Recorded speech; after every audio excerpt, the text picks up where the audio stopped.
Traffic. You want to hold in the basement and go up?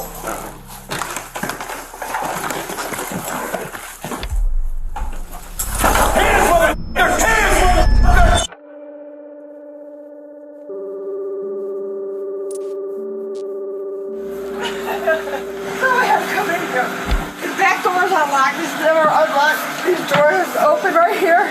It is not normal. This is Sarah Evans. She's just found the body of her good friend, Benny King, covered in blood inside his own home. This is either side or there's blood all over the wall. I'm gonna guess the ladder. The killer, however, was nowhere to be seen, and every witness they had blamed somebody different. All I know, he was a skinny guy, about 6 foot, 6'5", black. With a young guy, he said it was a young white guy. Did you talk to that down there? She's been taking all his money. Weeks later, another murder happened across town in exactly the same fashion. They now had a serial killer on their hands, and they had to do everything they could to figure out who it was and where they were hiding out before they killed again. It was me.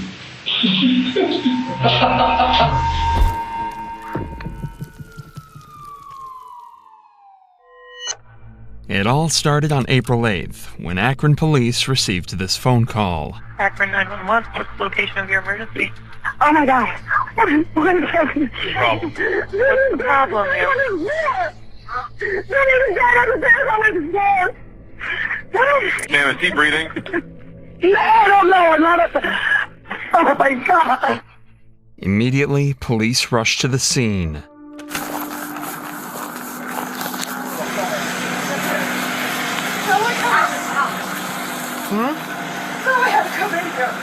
Okay. You want to go hang out over there for us so you can have room to work here?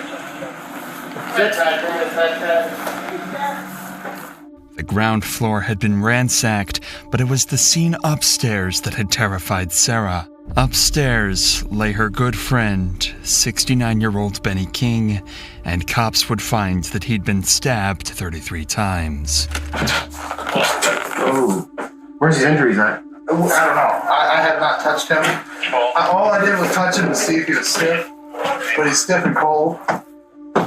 So we're calling it obvious. Yeah, I'm not going to move him. We'll let the me. Okay. Initially, the cops had no idea what could have possibly happened to Benny, but as they explored the house more, a clear picture would slowly be painted of exactly what had happened. His bed was absolutely soaked in blood, and his walls were covered in it too. Police presumed that Benny had been attacked in his bedroom before he crawled into the hallway, begging for his life, where the killer finished the job. The majority of the cuts were to his head, neck, and upper body, but there were a few wounds on his hands as well, indicating that Benny had courageously tried to fight back. The police don't know this yet, but in just a few weeks, this exact scene would be found across town in an identical murder. For now, though, what police found in the kitchen was even more bizarre. Any ID or nothing? Can't find anything? I didn't dig around too much there. I'm really not going to. Well, because the lady who called said that all of his cabinets in the kitchen are open, and she checks on them on a regular basis, and she's like, I don't know why that would be like that. Like someone was in there looking for something. Like all the cabinets here are open. I mean, who does this? Oddly, though, nothing seemed to have been displaced or stolen. Something very strange is going on. So the cops turned to the person that discovered Benny's body, Sarah Evans, who had some crucial information that would start to spiral this case into a complex mystery. Was it the back door that you found open? No, the front. When I come back to 11:30, this door was locked. Okay. And when I called you, when I come back up, the front door was unlocked. Okay, so you were actually here this morning at 11:30, and you spoke to him then? No, I didn't see him then. I thought he would lay down and take a nap from 3. And then you came back a little bit after 1, and that's when you found the door open? Yeah, it was unlocked. Okay. The back door is unlocked too. 1159. Does he usually keep his doors locked? Yeah. 23 Mill Drive, break. So I said he locks it, he goes to take a nap, but as soon as he gets up in the morning, he unlocks it. Was the dog How when you got here? No, the dog was in the chair. Okay. In the chair when I come in the door. And that's why I knew when I seen the stand open, the dog in the chair.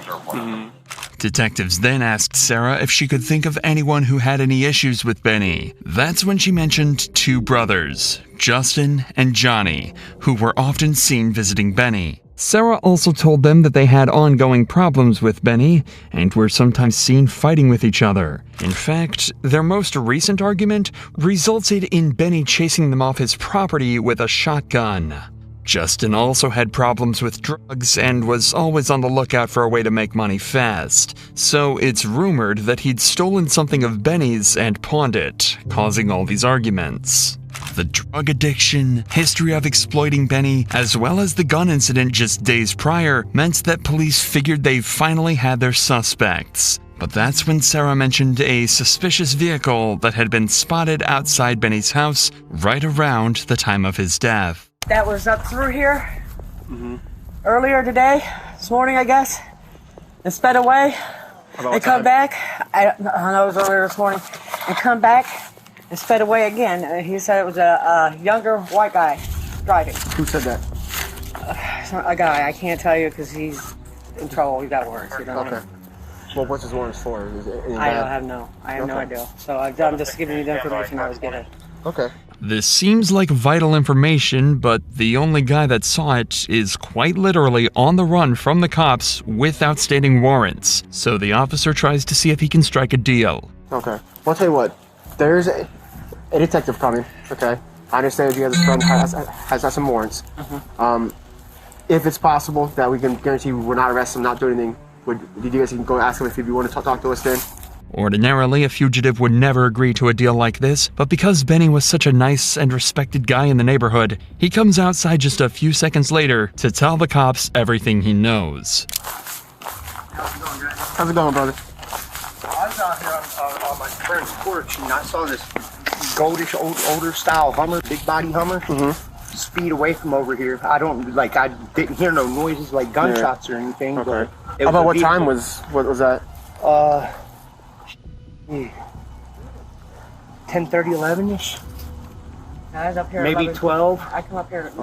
No, it had to be like. I was up here at 11:30. Okay, it had to be about 10:30 or something. Okay, so between 10:30 and 11. Because then I heard her screaming about something, and all this happened. Okay. Then she discovered that. I've not seen that vehicle. You've never seen that car around here? Nothing. Did you happen to see who was driving? A white male. Okay. Blondish, short hair, Short. kind of crew cut like yours. Okay. I would say anywhere from his mid-20s to early 30s. He sped around the corner so fast his tires were squealing. Okay. What the hell? If the car had shown up around 12 that night, that's right in between Sarah's two visits to Benny's house, the exact window where Benny was murdered. And with how the car was allegedly driving, it really does seem as though this Hummer has something to do with Benny's murder. They just need to figure out who was inside. And conveniently, a neighbor overheard this conversation and told the police that he knows a man in the neighborhood that drives a Hummer exactly like the one described. Unfortunately, he doesn't know the guy's real name, only his nickname, Jaybird. You're just assuming Jaybird being connected to a Hummer. Correct. You don't know. Right. I don't have any personal knowledge about that, but I know that I've seen him many times with a Hummer? Yeah, Hummer. What color? Roughly that color. It's like a dusty gold like that. So you've seen Jaybird driving this goldish Hummer? Before, yeah. Okay. It sounded like this Jaybird was a prime suspect, but nobody on the scene right now was able to tell them his real name. But before they're able to figure it out, they're confronted with a fourth suspect, and it was the last person that anyone had expected. This is Benny's daughter, Patricia, and as soon as she showed up on the scene, she seemed to already have her mind made up about who the killer really was. This is his daughter. Obviously, he passed away, but Did you talk to bitch down there? Let me say this friendly. That lady down there has been paying his bills. And she's been taking all his money and not paying on his bills. So the gas bill I have not yet paid. We don't have a bill. So I don't have a bill to say, because she's not giving him the bills. She's keeping them. She is writing on the receipts what she is supposed to have paid versus what she really paid. And this has been going on for over 3 months. So she's been working on for 3 months. He's never had a bill that he never paid in full until this lady down the street decided that she was going to help him. She took it upon herself to help him. There we go. And that's her way to get her drug fix, is by taking his money. That's right. She's talking about Sarah. Apparently, since she's taken over paying Benny's bills, they've all either been late or underpaid. Patricia is certain that she's been stealing money from Benny this way, and in fact, she thinks she might have stolen even more, too. And his money better still be in there, because I know exactly where it's at. Where? It's in a cabinet in this kitchen and a coffee jug. Let's go. I can come? Yeah. Yeah, the body's not in there no more. I'll be right back out with you. I know in there.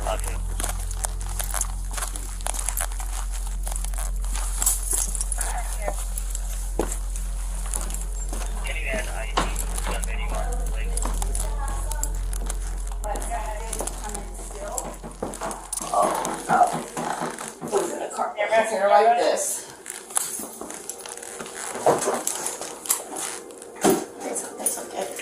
Was it in there? No, it was in a container like this. Red folders? Yep. Where does it keep it? It was in here. So whoever did this knows exactly where he hid his money. And she's one, and Johnny, those are the two that come down here. Those two are the suspects. I'm telling you, there's nobody else. Them two. Everything is starting to fall into place. It now makes sense why the cabinets were flung open. Whoever killed Benny was looking for money. And that's not even the biggest revelation the cops are about to have. Not even close. Currently, they have 4 suspects, and any one of them could be their killer. Each one of these could take days to interview and process, but with every hour that passes, the killer is getting closer to finding their next victim. Luckily, after talking to another neighbor, they were given some vital information that cut down their search just a little bit and sent them in the direction of one man in particular.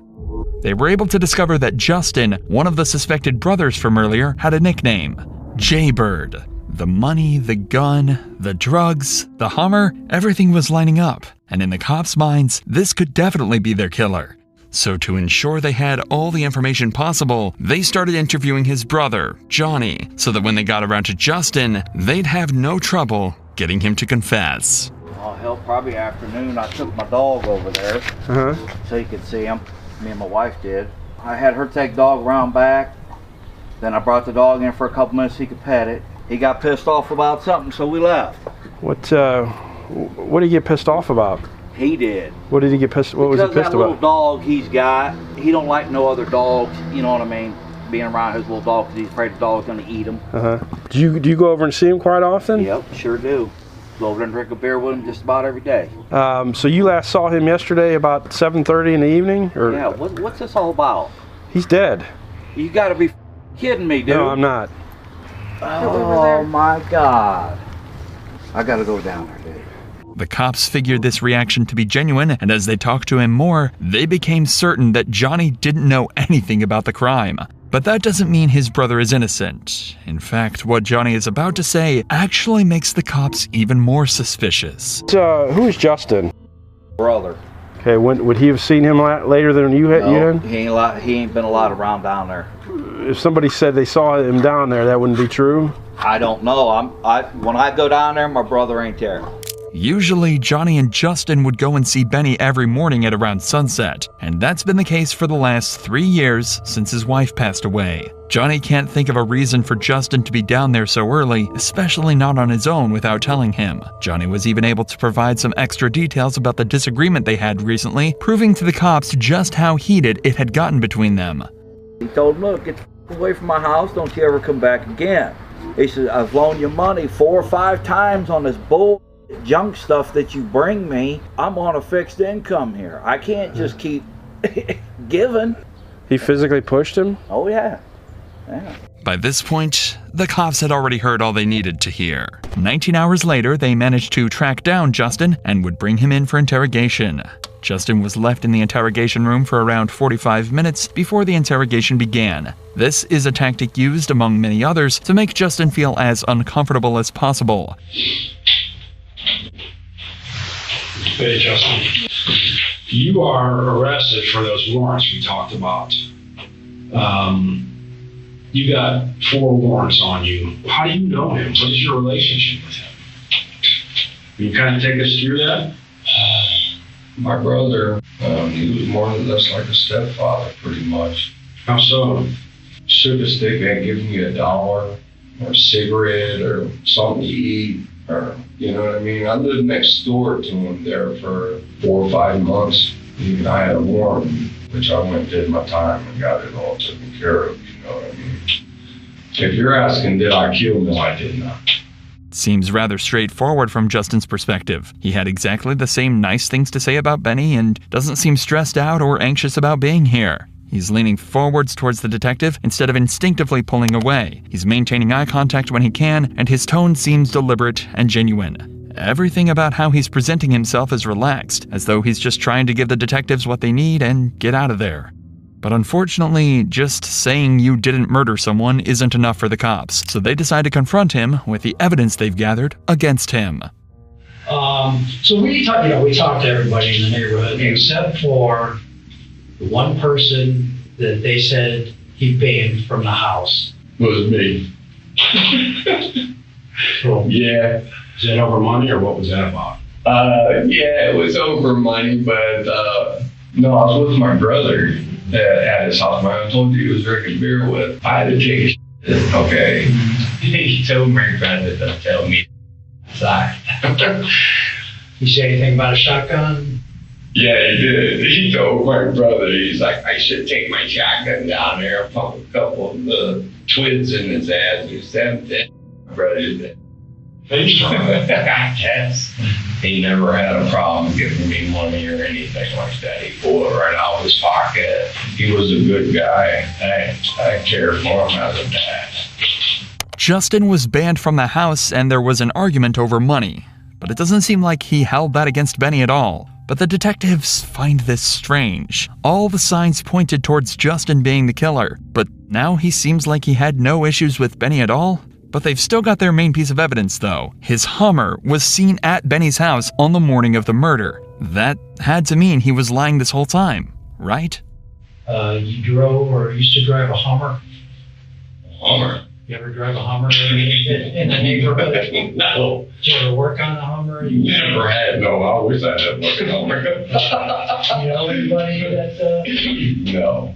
If you watch any interrogation where a guilty suspect is confronted with a piece of valid evidence, their reaction is always very stiff and short. They try and deflect it immediately by saying no and explaining exactly why that could never be the case without showing a hint of emotion. Justin is an ex-convict that works various handyman jobs jumping from place to place. He doesn't need to explain why he doesn't own a $40,000 SUV. His facial expression when he's asked, alongside the way he laughs and jokes naturally about the concept, is enough to tell the detectives he was telling the truth. They still didn't want to discount him completely as a suspect, but they did figure that if he wasn't the killer, then he might at least be able to help them out. So they asked who he thought might have been responsible, and his answer was someone they were very familiar with. Sarah.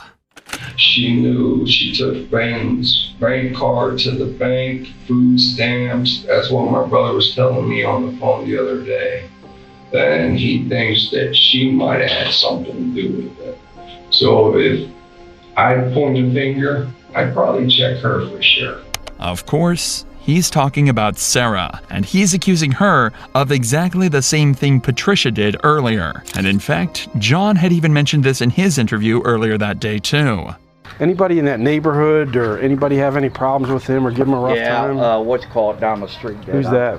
I'm trying to think of her name. She lives down at the end of the road. She'd go over there, take his money for bills, go up to the corner store, and was supposed to pay on all his bills. Well, come to find out, she ain't been paying the full amount on your bills. She's been only paying half. And I went over there one day. He said, after all I've done for that bitch, Did they reconcile at all, or? No, he said, look, you're a thief, get the out of my house, don't ever ask me for another dime. Quickly, the cops are starting to realize that Sarah wasn't the wonderful, trusted member of the community that they'd assumed she was. Now, 3 people have claimed that she was exploiting Benny's trust to steal his money, and all are saying that she could be the killer. To make matters worse for her, she's also the only person left that knew about his money stash in the coffee can. Things are getting extremely complex, and the cops have already worked tirelessly for days now. And the problem is, the longer this investigation goes on for, the longer the killer is on the loose, meaning the higher the chances that they might kill again. So now, 6 days after Benny's murder, detectives bring in Sarah for an interview. It was imperative that they either catch the killer right now or get new information that brings them straight to them. If they don't, then they'll have no suspects, no leads, and a murderer at large. We know that you called 911. We got the recordings, so we listened to that. We understand that you would pay his bills. Tell us about that. Well, that's where we had a dispute. I went to pay his bill. One night I paid $40 on it. I needed to borrow that. He said, go ahead, did not remember. I paid him back his $40. That's why I was still wrong. That was you weren't there. That we made up, yeah. In the interview, similarly to Justin, Sarah doesn't deny the disagreement between them and fully admits that she took some money from him to pay his bills. But again, they seem to make up and become friends again. This time, though, the detectives aren't buying it. Not when so much is on the line. We're hearing 2 different sides of what we're talking about. We're hearing what you're telling us, but we're hearing from his daughter and what his best friend's telling us. Now, we've been hearing that he banned you from coming to his house. He didn't want you handling his bills or anything like that. So much that the owner of the store called him and said, hey, she's scamming you. So you're telling us that is not true. That's not true. That is not true. I went up there. I didn't go up there until I had the $40 in my hand to pay him. Sarah is saying that all she took from Benny was $40, and she even paid it back. It'd just been blown out of proportion as she wasn't able to get in contact with Patricia and Johnny to clear her name again. It's suspicious, but the detectives aren't going to get anything more out of her on this front. So they decide to ask her some more background questions. Usually these don't end up solving the case, but this time, one of their questions provoked an answer that seriously piqued their interest. There's a lady that was smoking. She had like salt, pepper hair, long hair. That's not your. Let me ask this: it's not your daughter. That she's not. My daughter. Yeah. Yeah. That's your daughter. She doesn't live there with you. Do you have any other children? Yeah. Did any of them live with you? The audio we received from the police department is censored here, but Sarah tells the cops about her other kid, a boy named Jason, a boy who had just gotten out of prison. Wherever. He's got out of prison and stuff, so. When did he get out of prison? This September. What was he in jail for? Robbery. Would your son be capable of something like this? Oh God, I pray not. No. I pray not. According to the detectives, when they asked this question, Sarah tensed up and seemed extremely closed off. She inhales sharply and her whole body jumps when they bring up this possibility. As far as the detectives are concerned, whether intentionally or not, she just told them there is a possibility. That's all they're able to focus on, and it all makes sense, too. She knew about the coffee can full of money, so what if she'd accidentally mentioned that to Jason? He'd just gotten out of prison for robbery, and it'd make complete sense if he saw Benny as an easy target and decided to try and steal his cash. That could even explain the Hummer, too. It was a nice car that Jason might have jacked and used to get in and out of the scene quickly. Instantly, the hunt for Jason began, but no matter how hard they tried, they just couldn't track him down. But that's when some new information came to light. Information that would change everything. An inmate of the prison Jason was staying at had contacted police after hearing about the crime, claiming that he knew who the perpetrator was, and promised to reveal it to them in an interview.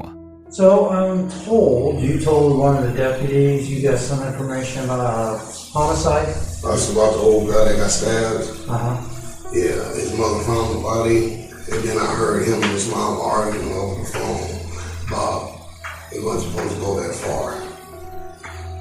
Because she always going over the house, cleaning up when she been doing that for years. And everybody in the neighborhood know they did it, just nobody ain't speaking on it. I don't know why. The inmate said he'd heard Jason and Sarah talking about the murder on the phone after Jason thought he'd hung up. The cops now had no doubt in their minds who their new #1 suspect was. And by this point in the investigation, it's likely Jason's cash was starting to run out. They had to find him as soon as possible, before he got the chance to kill again. But, unfortunately, they were already too late.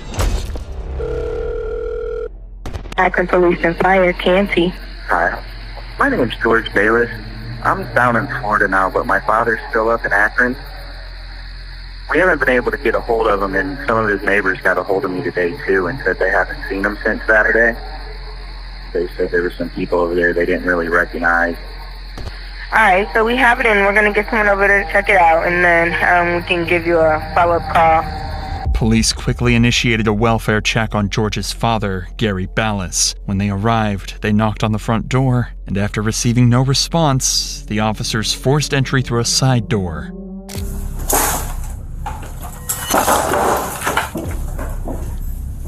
Gary! Akron Police! Gary, it's Akron Police!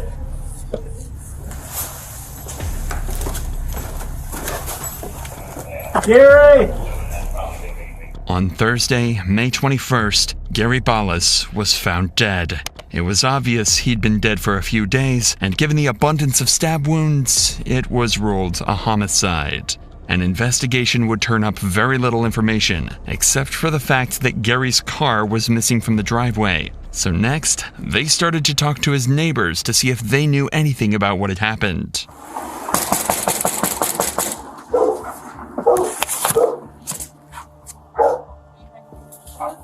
Akron Police.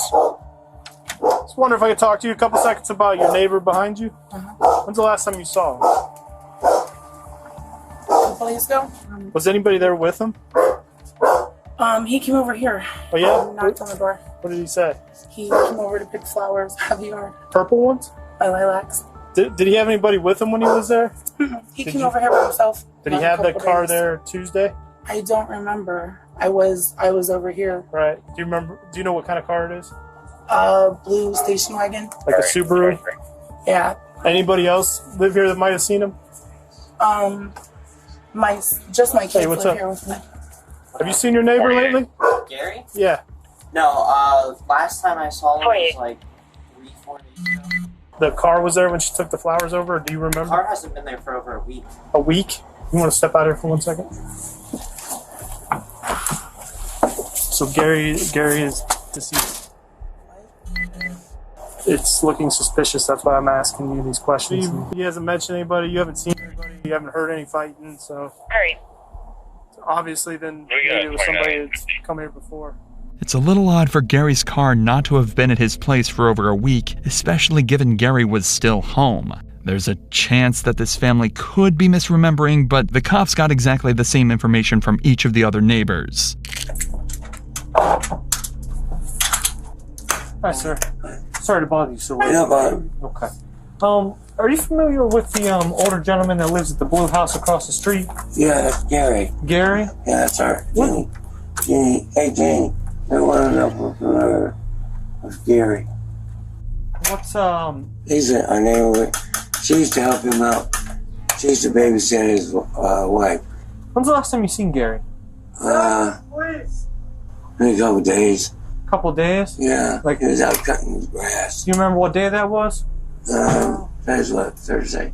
Yeah, today's Thursday. Thursday, probably not Monday. Monday? Yeah. He's always out cutting his grass. Is he? He frequents cutting his grass? Yeah. What, is something happened to Gary, or? You were investigating an incident that occurred over there. Oh, okay. Okay. The only issue was, not a single one of the neighbors could tell the cops who might be driving that car. Gary did have visitors over somewhat frequently, but they never used his car. If the cops could figure out where the vehicle was and who took it, it seems like they'd have a pretty sure shot at finding the murderer. And that's when they talked to this couple, who claim they've seen a new guy around his house recently.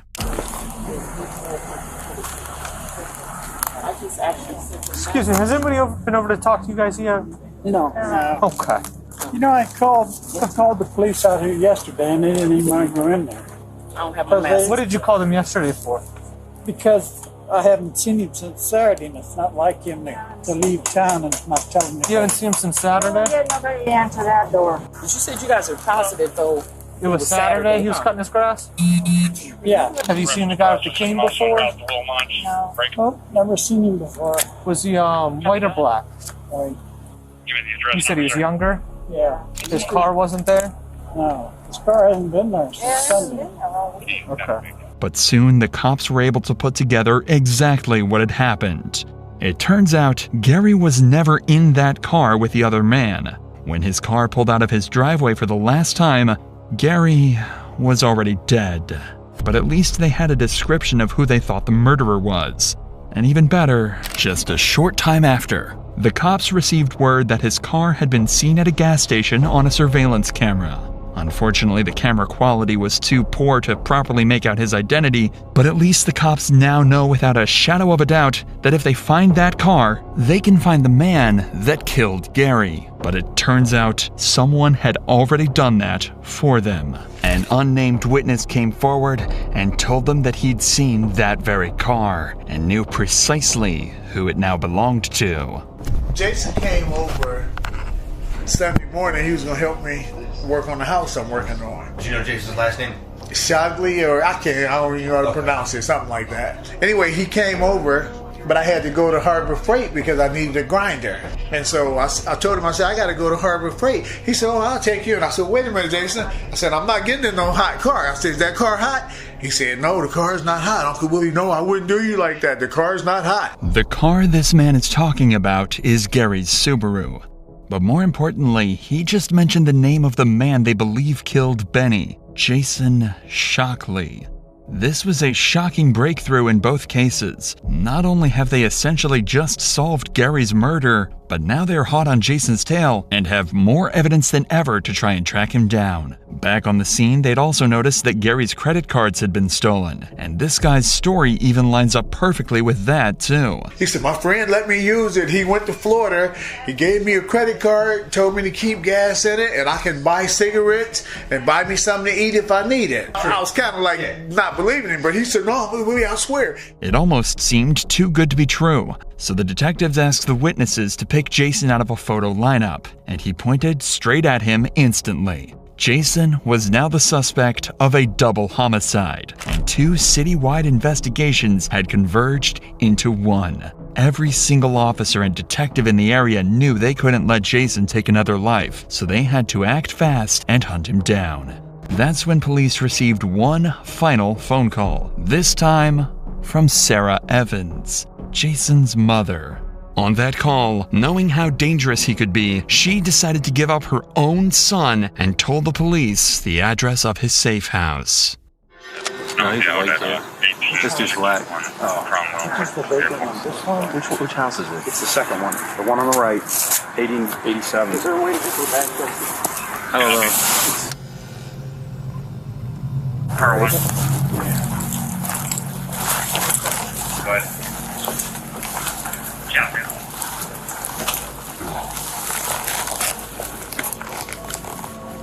46, 14, 47. Watch that with the steps. Officer, give that ship signal that traffic. The house was abandoned, boarded up, and dirty. It was unclear if anyone was even inside, but the cops have to be extremely vigilant as they know Jason could be armed. After clearing the first floor, they moved upstairs as a group and tried to figure out where Jason was hiding. You want to hold in the basement and we'll go up?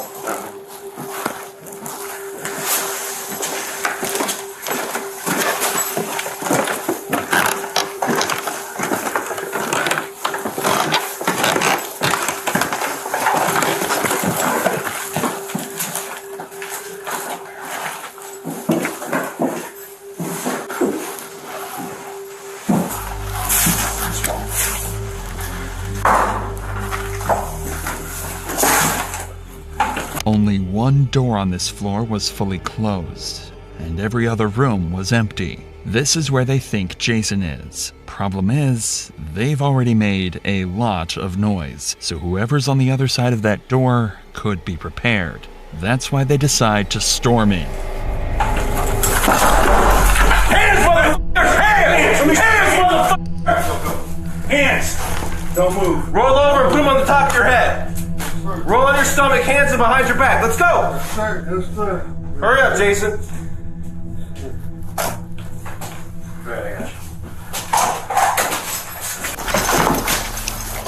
That knife.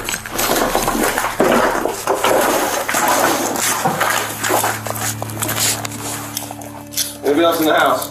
No, sir. You got anything illegal on you, man? Besides the knife? Yeah. Alright, stand up. So, picture.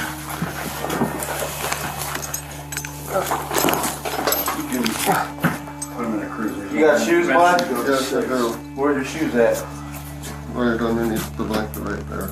You want a paddle? Shake them? Yeah.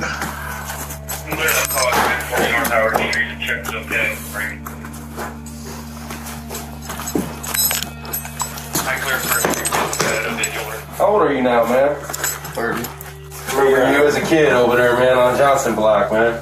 Yeah. Is this nail shut or can you get this open, Jason? What? No. That was you. I always call it cinnamon. Okay. Oh, are you out there? Yeah, I'm right here. Here he comes. All right. Do you know, does anybody One foot at a time. I want you to have anybody else watch your head on the car? I don't think so. I don't think they even know. Yeah, we need to get Come on, man.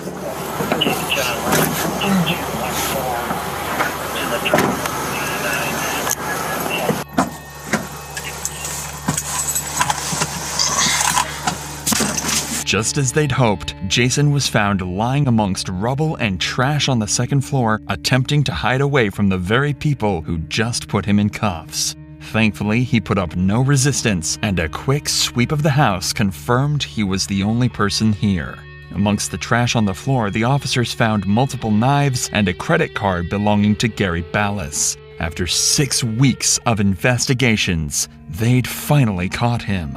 He was then taken out of the house and into the back of a patrol car. But there was still one problem with all of this. They still had no evidence that he was the one who killed Benny all those weeks ago. Sure, the connection is strange and multiple people have accused him, but there's nothing solid. That's what the cops wanted to change in the interrogation room and bring peace to Benny's family almost 2 months after his death. Remember, Jason is likely not aware of exactly how much the cops know. All he knows is that he was arrested and now the cops are interrogating him. He might even think that they don't know about the murders and that he could get away with everything. How do you know Gary Ballas? I knew that Gary, like I said, my cousin lived next door, but my mom used to go over and help him out a lot. He gets to telling me about how he hates Donald Trump and everything else. Yeah, he's a Bernie supporter.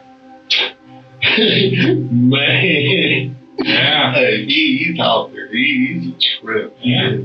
I asked him, if there'd be a possibility if he can lend me his car so I was able to get to work and stuff. Okay. He was iffy on it for a second, you know what I mean? Because he doesn't like people using his car and stuff. Right. He was like, I'm a big happy. He was like, I want to see you succeed. He's like, I want to see you do right. He knows I just got out of prison. So how long have you had his car for? I've had his car for a few days. How long do you think you've known him for? I've known Gary for almost 9 years. Oh, wow. So you've had a long relationship. I've stayed a night or two at his house before. So you've been in the house before and stuff? Oh, yeah. Okay. Yeah. Everything up until this point is mostly the truth. He did know Gary and he had spent some time with him recently. But remember, he was found with Gary's stolen credit cards in his stolen car just days after he was murdered. This is shaping up to be a textbook interrogation where the detectives will have to catch him out in various lies in order to extract the truth. and they're about to start that process immediately. Jason, tell me what happened, man. What do you mean, tell you what happened? I have people that are in the area that see you and him together. He's been deceased since about the same time you've seen him. You've got his card and his credit cards. Okay. You need to tell me what happened. I told you, he lends me his card for work. Why is his neighbors and his son and everybody else saying that he will not lend his card to anyone? Everybody's told me that. And that's what they're photographed. Look, all I did was knock on the outer door. You can smell it from the sidewalk.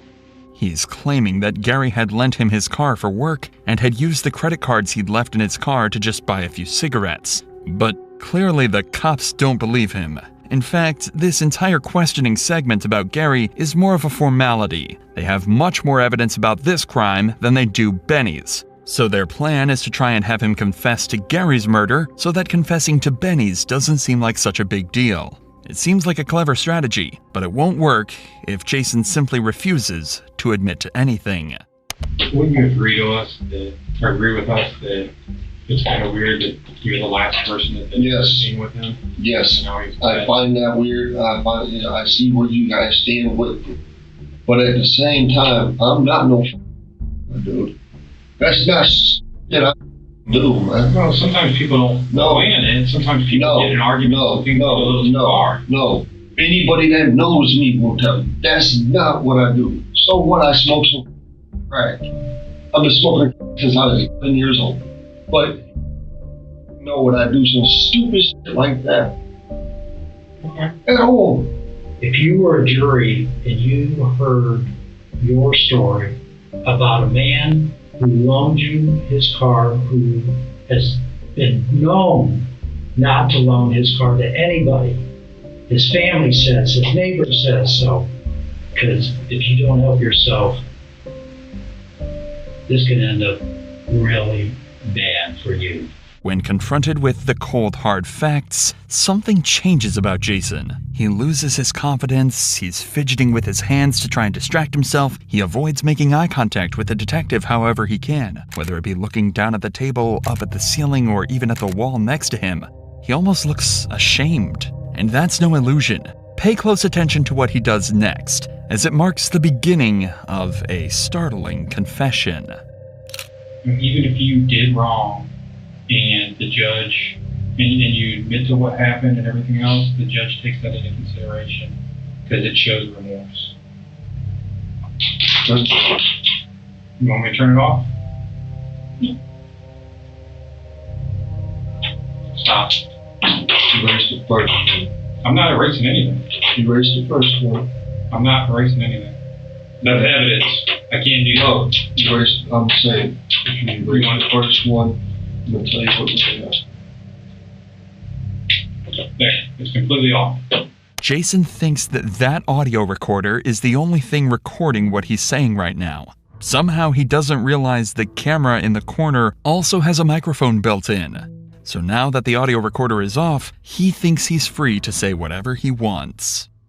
He's over there drinking wine and stuff, just talking bullshit. I guess my mom had borrowed $20 from him. You know, he was telling me about it and stuff, and then you have to be, get over it and stuff. I'm very protective of my mom. Okay. I love my mom at the time. He got to talking real crazy about my mom. I asked him, Gary, please stop. So, I'm like, you know what, I gotta go. I get up to leave, and he threw his cup at me, and it had wine in it. He threw it at me, picked up his knife, I pushed him down, he dropped the knife, and I took the knife. Where'd you push that knife? Back into his chair. He said, I'll shoot you. And when he went to reach, I went, I don't.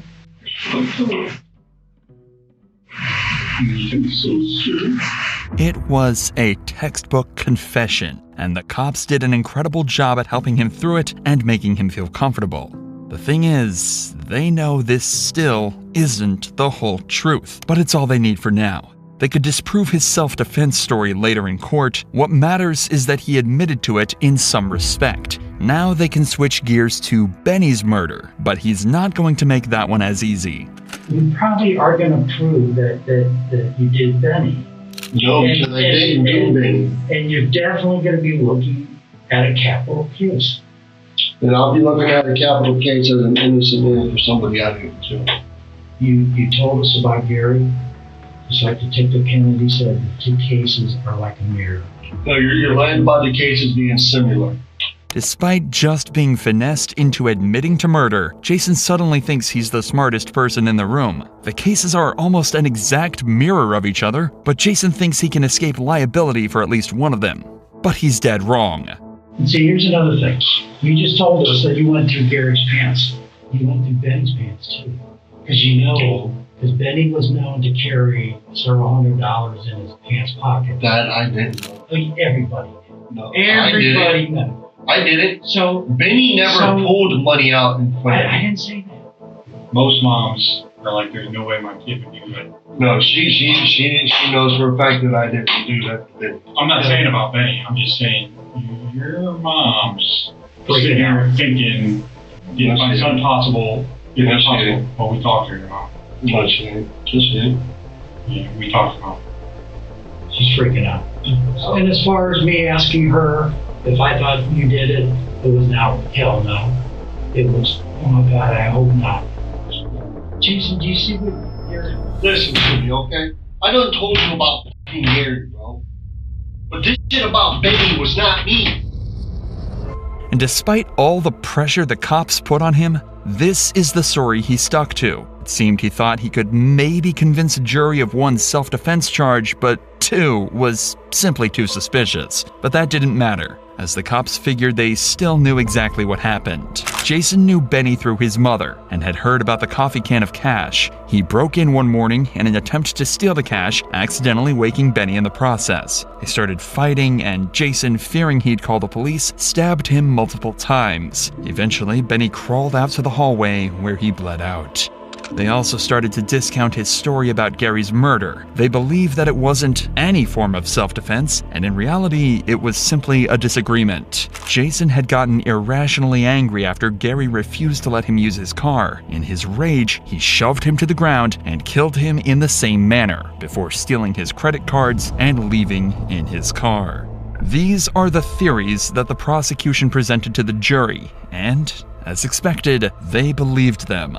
Only one person was charged in the murders of Benny King and Gary Ballas. Justin, Johnny, and Sarah were all ruled innocent. But Jason wasn't so lucky. In 2022, he was convicted of both of the murders and sentenced to life in prison. If you're interested in watching our uncensored, extended 2 to 4 hour coverages of these original cases, make sure to check out our Patreon linked in the description.